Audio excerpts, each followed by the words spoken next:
Greetings and welcome back to Room 303 and our chats with Emily, as we are calling our readings through the poetry of Emily Dickinson. We are in the Johnson edition. We turned out a poem 756, One Blessing Had I, Then the Rest. Published in 1896, it was actually titled Satisfied, the one word of the poem that does stick out. It's an interesting poem because here we will have Emily, the great visionary poet. In fact, you could make the argument that maybe with the exception of Dante and Shakespeare and Milton, there aren't very many poets that we can qualify as great visionary poets as this amazing poet of vision. Here she'll talk about one glimpse, one vision was all it took for her to be able to no longer have tremendous fear, to be satisfied about the questions that plague her. Our assumptions are that you've been following our stuff at LearnStrong.net. Down that left-hand side, Chats with Emily is our playlist. I'm hopeful that you've worked through our set of introductory comments as well as the preceding 755 poems. We just finished with 755, No Bobo Link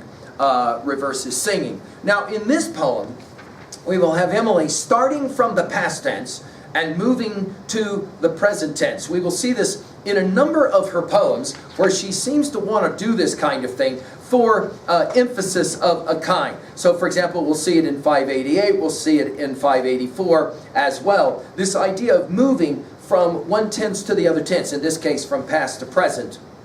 She says it this way: one blessing had I than the rest, so larger to my eyes that I stopped gauging, satisfied. For this enchanted size, it was the limit of my dream, the focus of my prayer, a perfect, paralyzing bliss, contented as despair. I knew no more of want or cold. Phantasms both become, for this new value in the soul, supremest earthly sum. The heaven below, the heaven above, obscured with ruddier blue, life's latitudes lent over full, the judgment perished too. Why bliss so scantily disperse? Why paradise defer? Why floods be served to us in bowls? I speculate no more.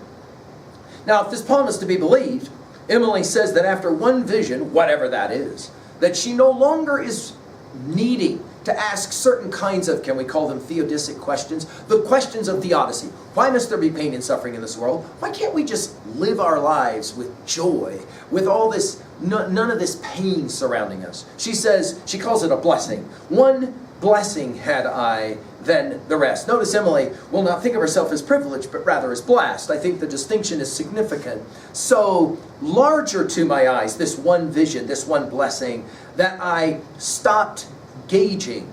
And guessing would be another word here, right? In other words, speculating, the last line of the poem. So I stopped gauging, and then, of course, set off in dashes, satisfied. The publishers of 1896 would call this poem Satisfied for this reason. For this enchanted size. You'll remember enchanted from 52 and from 593. When we get to poem 1118, we'll come back one more time to this idea of enchanted. She says it this way: exhilaration is the breeze that lifts us from the ground and lifts us in another place whose statement is not found, returns us not, but after time we soberly descend a little newer, for the term, upon enchanted ground. This idea of being enchanted, I think, is central to this. There is some vision, blessing, that she had, that she says, it was the limit of my dream. Now, again, what is this dream? Is this the idea of being a recognized, a published poet? Some have read it this way. The focus of my, notice we go from dream to prayer, a perfect, notice all these P sounds, a perfect dash, paralyzing bliss, dash, contented as despair. Again, all those P sounds. This takes us back in some ways to 258. You'll remember our study of this one. There's a certain slant of light, winter afternoons, that oppresses like the heft of cathedral tunes. Heavenly hurt. I mean, think about that. Heavenly hurt, a perfect paralyzing bliss. Heavenly hurt it gives us.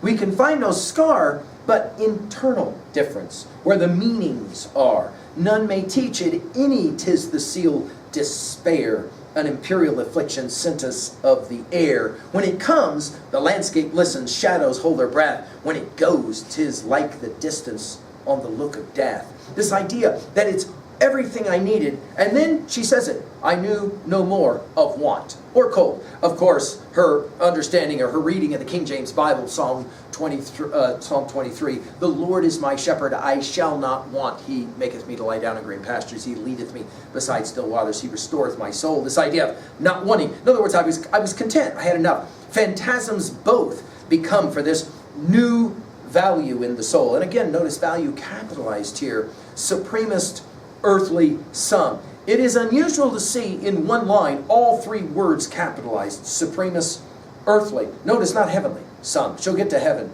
of course, in a bit. This earthly sum. The heaven below, the heaven above, right? Obscured with ruddy or blue. You'll remember this ruddier or ruddier, depending on how you say it, at poem 380. Life's latitudes lent over, dash, full, dash. The judgment, notice capitalized, perished, dash, to, dash. In other words, all of the speculation about afterlife and all of that, the question of immortality, the flood question, as many scholars have called it, somehow they all go away. Then notice, as Emily likes to do, she'll ask three questions without question marks. Why bliss so scantily disburse? This idea of the paying out, right? Why do we get so little of bliss? Why paradise defer? We're immediately thinking, of course, of Milton and Paradise Lost, Paradise Regained. We've given full lectures at Learn Strong Dine Out. Obviously, our Dante comes to mind. Why floods be served to us in bowls? It's interesting, this use of the word floods. Are we talking about floods as in something negative or something actually positive? And we only get just a little bit, in an occasional small bowl, will we get any kind of good thing. It's hard to know how she reads floods, how we read floods here.